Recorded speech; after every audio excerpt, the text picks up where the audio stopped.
Surat Perintah Penyidikan nomor 53 tanggal 3 Oktober 2023. Adapun kasus tersebut adalah sebagai berikut, bahwa pada tahun 2015 berdasarkan rapat koordinasi antar kementerian, tepatnya telah dilaksanakan pada tanggal 12 Mei 2015, telah disimpulkan bahwa Indonesia mengalami surplus gula sehingga tidak perlu atau tidak membutuhkan impor gula. Akan tetapi pada tahun yang sama, yaitu tahun 2015 tersebut, Menteri Perdagangan yaitu Saudara TTR memberikan izin persetujuan impor gula kristal mentah sebanyak 105.000 ton kepada PT AP,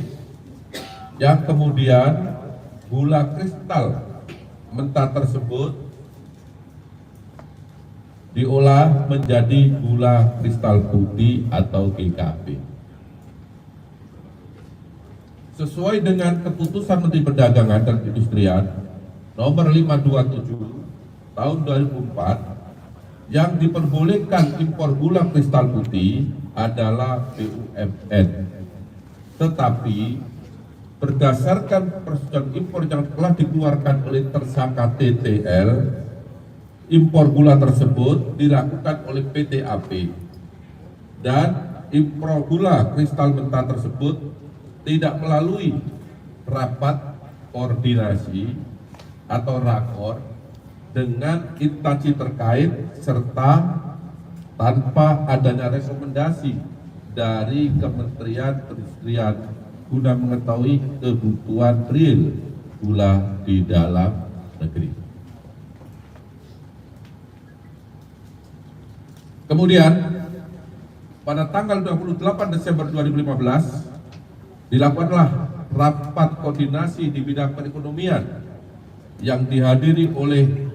kementerian di bawah Menko Perekonomian, yang salah satu pembahasannya bahwa Indonesia pada tahun 2016 kekurangan gula kristal putih sebanyak 200.000 ton dalam rangka stabilisasi harga gula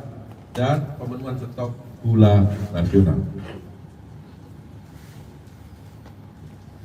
Pada bulan November sampai dengan Desember 2015, tersangka CS selaku Direktur Pengembangan Bisnis PT PPI, Perusahaan Perdagangan Indonesia, memerintahkan staf senior manajer bahan pokok PT PPI atas nama P untuk melakukan pertemuan dengan 8 perusahaan swasta yang bergerak di bidang gula, padahal dalam rangka pemenuhan stok dan stabilisasi harga seharusnya diimpor adalah gula kristal putih secara langsung, dan yang dapat melakukan impor tersebut hanya BUMN. Bahwa ke-8 perusahaan swasta yang mengelola gula kristal mentah menjadi gula kristal putih, sebenarnya izin industrinya adalah produsen gula kristal rafinasi yang diperuntukkan untuk industri makanan, minuman, dan farmasi. Setelah ke-8 perusahaan tersebut mengimpor dan mengelola gula kristal mentah menjadi gula kristal putih, selanjutnya PT PPI seolah-olah membeli gula tersebut, padahal senyatanya gula tersebut dijual oleh perusahaan swasta, yaitu 8 perusahaan tersebut, ke pasaran atau ke masyarakat melalui distributor yang terafiliasi dengannya dengan harga 16.000 per kilogram yaitu harga yang lebih tinggi dari HIT saat itu 13.000 dan tidak dilakukan operasi pasar. Bahwa dari pengadaan dan penjualan GKM yang telah diolah menjadi gula kental putih tersebut, PT PPI mendapatkan fee dari 8 perusahaan yang mengimpor dan mengelola gula tadi sebesar Rp105 per kilogram. Bahwa kerugian negara akibat perbuatan importasi gula yang tidak sesuai dengan ketentuan perundang-undangan yang berlaku, negara dirugikan sebesar kurang lebih 400 miliar rupiah. Bahwa selanjutnya pada hari ini Selasa 29 Oktober 2024, penyidik pada Jaksa Agung Muda Tindak Pidana Khusus Kejaksaan Agung Republik Indonesia menetapkan status saksi terhadap 2 orang menjadi tersangka karena telah memenuhi alat bukti bahwa yang bersangkutan telah melakukan tindak pidana korupsi. Adapun kedua tersangka tersebut adalah 1. TTL selaku Menteri Perdagangan periode 2015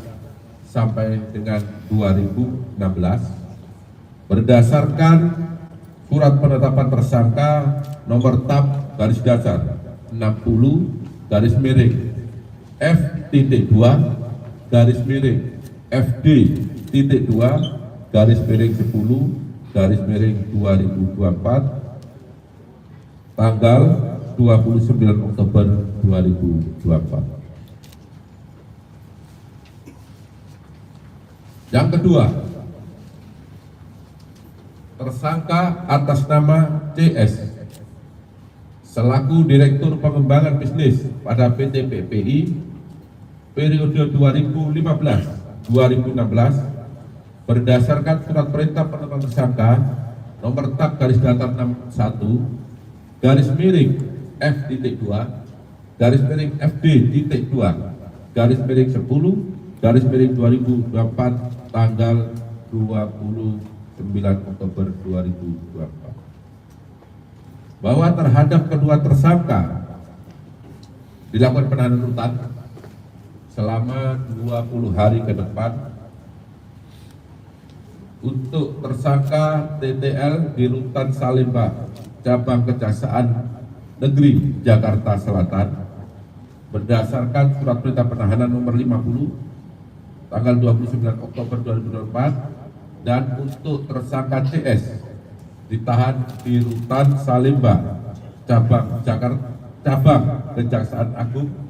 berdasarkan surat perintah penahanan nomor 51 tanggal 29 Oktober 2024. Para tersangka disangka melanggar pasal 2 ayat 1 atau pasal 3 junto pasal 18 Undang-Undang Republik Indonesia tahun nomor 31 tahun 1999 sebagaimana diubah dengan Undang-Undang nomor 20 tahun 2021 junto Undang-Undang Republik Indonesia nomor 31 tahun 1999 tentang perubahan atas Undang-Undang RI